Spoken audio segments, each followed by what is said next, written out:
This ABC 15 Flash Briefing is sponsored by Sanderson Ford. Straight up. Hi, I'm Nick Saletti here with your top stories from ABC15 Arizona. Shooting investigation underway in the West Valley, and police say they are not looking for any suspects. The scene near 83rd Avenue in Olive, Peoria police say 2 people were shot, remain in critical condition.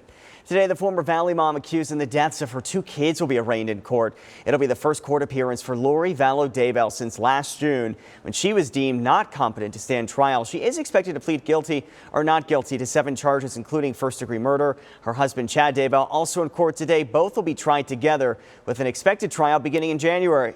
Lori also charged here in Arizona with conspiracy to commit murder in connection with the death of her 4th husband, Charles Vallow. We do believe that he received, COWAN received assistance from other people. That's still under investigation. Well, right now, the search for other people involved in the manhunt for Nicholas COWAN continues. He's in custody and is accused of opening fire on a Phoenix police officer, Denise Bruce Jones, last week. COWAN was also shot in the process. New court documents reveal COWAN got a lot of help during his 3 days on the run. Nicole Montalbano was arrested and accused of picking up COWAN and driving him to Prescott. Officers say she helped buy him burner phones, even threw away bloody car mats after driving him. Police also investigating who picked him up after the shooting and a 3rd person who allegedly treated his gunshot wounds. As for Officer Jones, she is recovering in the hospital and is just 2 years away from retirement. Today, firefighters in Yavapai County will continue battling a fire near Prescott. A U.S. Forest spokesperson telling us the CROOKS wildfire started about 10 miles south of Prescott around 10 o'clock Monday morning. At the time, the spokeswoman said the fire burned only 2 acres, but the flames quickly spread and scorched roughly 500 acres. The fire is in an area where there are heavy fuel amounts. The ground, of course, is dry. There is lots of wind blowing in. There's evacuation orders in place. At last check, those orders apply to people in the areas of Camp Kippa and Mount Union. A shelter staffed with volunteers from the American Red Cross operation at the Finley Toyota Center there in nearby Prescott Valley as well. Local resources, including aircraft, have been working throughout the day in rugged terrain, identifying hazards. More resources, including crews, engines, and aircraft, have been ordered for today. Working from home comes with benefits like not having to put makeup on. As more and more people return to the office, doctors are warning to make sure that you're not using expired makeup. When it comes to shelf life, any eye makeup like mascara or eyeliner should be replaced after 3 months. Liquid blushes, concealers, or foundations you can throw out after a year. Anything that's a pencil can actually stay around for a year as well. And lipsticks and lip glosses are good for 1 to 2 years. Not only can expired products not work as well, but can also harbor potentially harmful bacteria.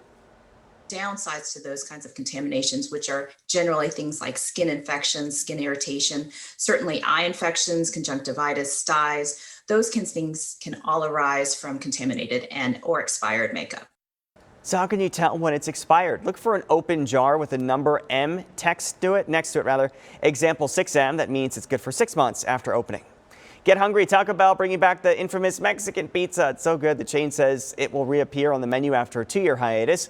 The item was cut in 2019, sparking some outrage with hundreds of thousands signing an online petition to bring back the Mexican pizza. It's expected to relaunch on May 19th.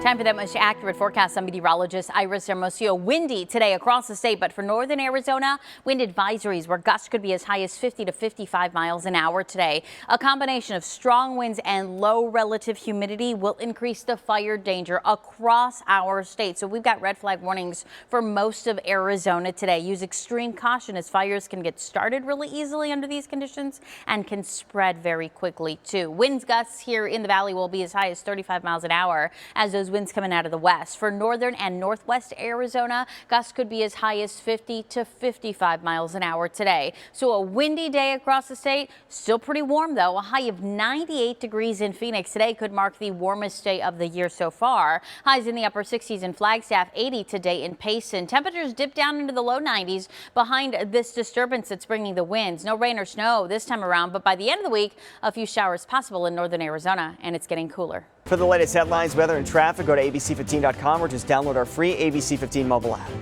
This ABC 15 Flash Briefing is sponsored by Sanderson Ford. Straight up.